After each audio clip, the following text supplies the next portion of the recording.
terms of food and beverage, I think it's more instinctively you sense that that'll recover faster, because your need to go out to your neighboring restaurant or drive to that 1 mile radius and hang out with your friends can be easily satiated. And that's why I'm very, very hopeful of the restaurant part, at least being patronized quicker than the travel. But the way I see it is, I think travel is something that is just going to transform. I don't think we as human beings, we can't stay away from our basic nature of exploration.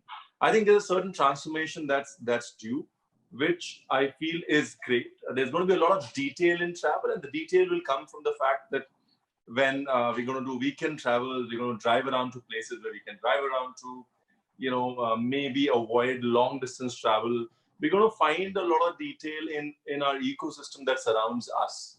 And I think that is something that was, I look at it as that is something that will help us become better people. We say the same thing as chefs, that, if you eat what grows around you, you become better. You eat regional, you eat local. So when you start traveling local, you have a better understanding of local culture. You have a better understanding of how that local culture translates into who you are, what your being is, and those finer details of this micro travel to micro cultures, as I like to call it, will eventually, till obviously things get better and we can travel in the long run, but they will eventually make us a better society that appreciates its roots as much as it appreciates the exotic, and as much as it appreciates, the aspiration. I think it'll make us more rooted.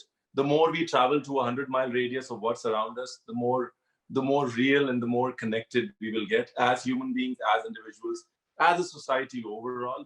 It'll make us more culturally aware, more responsible,